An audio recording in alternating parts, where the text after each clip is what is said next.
Hello everyone, good evening to all of you.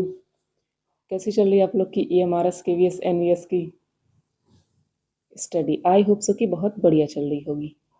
मैंने आज थोड़ा सा आंसर राइटिंग किया है, तो मैंने आज सोचा था कि लगभग 30 क्वेश्चन लिखूंगी और तानी टूट्स का जो टेस्ट है उसमें सारा सबमिट कर दूंगी, बट ऐसा बिल्कुल भी नहीं हो पाया। आज के आज मैंने सिर्फ 6 क्वेश्चन लिखे और एक क्वेश्चन लिखने में इतना सारा टाइम जा रहा था। एक तो कैसा हो रहा था कि सारे कंटेंट याद नहीं है। अब कम से कम 100-150 शब्द भी लिखने होते थे, तो उतना तो याद ही नहीं था। बट फिर भी मैंने ट्राई किया है, तो मैं उसको दिखाती हूँ कि मैंने कैसा लिखा है। आप लोग बताना कैसा है। ये है जैसे देवनागरी लिपि का विकास है इसमें, और सेकंड और कुछ क्वेश्चन पूछा है, उसको नहीं लिख पाए हैं। और ये क्वेश्चन है भारतेंदु युग और द्विवेदी युग में अलग अलग कुछ चीज़ें पूछा था। और एक क्वेश्चन ये है प्रयोगवाद प्रगतिवाद के बारे में, जीवनी और लेखक की तुलना में ये क्वेश्चन है। ये दोनों सेम क्वेश्चन है, एक ही क्वेश्चन का इतना सा बड़ा सा आंसर लिखा है।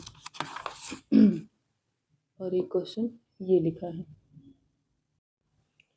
और ये सारा जो मैंने लिखा हुआ है वो टोटल मैंने अपने से नहीं लिखा है। कैसा है कि एक क्वेश्चन जैसे लिख रहे हैं तो उसमें 30% हिस्सा मेरा है और बाकी नोट से लिखा हुआ है, और थोड़ा बहुत AI से। ड्राफ्टिंग में समस्या आ रही थी कि क्वेश्चन का आंसर तो चलो पता है, थोड़ा बहुत जो भी आधा पौना पता है वो पता है, तो उसमें लिखा कैसे जाए, किस वे में एक सिस्टमेटिक तरीके से कैसे लिखा जाए, ये समझ में नहीं आ रहा था। तो इसके लिए AI का यूज़ करना पड़ा। और जैसे कि क्वेश्चन करते टाइम क्वेश्चन मैंने कैसे किया वो बताती हूँ। एक क्वेश्चन पढ़ लिया, फिर उसमें से मैं देखती थी कि कितने सारे पॉइंट्स इसके मुझे याद हैं, तो उसको पॉइंट वाइज लिख लिया। ठीक, तो अब उतने में तो ऑब्वियस सी बात है 100-150 शब्द मेरे नहीं हो पा रहे थे, तो उसके लिए थोड़ा नोट से देखा कि जो पॉइंट्स मुझे याद नहीं है वो नोट्स में मिल जाते थे, और थोड़ा बहुत गूगल सर्च करके मिल जाता था। तो सारा तीनों मिला करके फिर एक क्वेश्चन तैयार हुआ है। यही सब ताम झाम करते करते मुझे आज पूरे दिन में 6-7 ही क्वेश्चन लिख पाए हैं, इतना ही हुआ है। और मैं दिखाती हूँ मैंने वो रफ वर्क कैसे किया है। जैसे कि ये है आत्मकथा और जीवनी।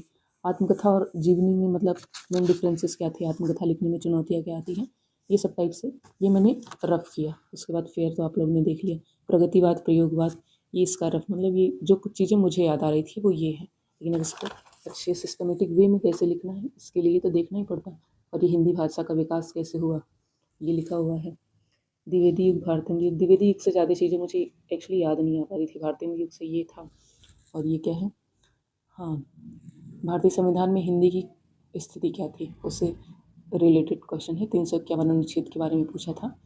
तो पहले तो मैं ऐसे करती थी कि पहले शॉर्ट अपने से रफ वर्क कर लेती थी, मुझे इसके बारे में क्वेश्चन के बारे में क्या क्या याद है, फिर थोड़ा नोट्स देखा, फिर थोड़ा AI का यूज़ किया, और फिर जाके एक क्वेश्चन बना था। और यही था।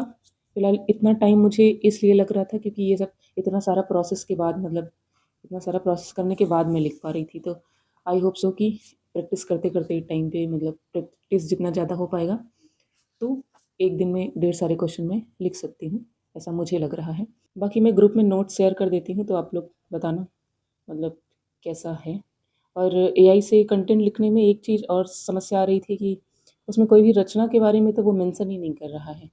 जैसे मैं जीवनी के बारे में कुछ लिख रही हूँ, आत्मकथा के बारे में लिख रही हूँ, तो उसने उसकी विशेषता वगैरह बता दी। अगर विशेषता पूछा है तो विशेषता बता दी, बट उसमें कोई भी आत्मकथा का नाम ही मेंशन नहीं कर रहा है। तो फिलहाल तो आज मैंने वैसा ही किया है, लेकिन मैं आगे से ट्राई करूँगी कि अगर जीवनी लिख रहे हैं, आत्मकथा लिख रहे हैं, तो उसमें 1-2 रचनाएँ तो ज़रूर मेंशन करें।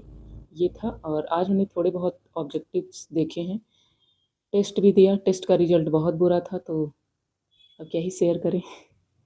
जैसा मैंने सोचा था कि टेस्ट अच्छा जाएगा वैसा नहीं हो पाया। फिलहाल आज के लिए बस इतना ही, मिलते हैं नेक्स्ट वीडियो में, तब तक के लिए बाय बाय, गुड नाइट।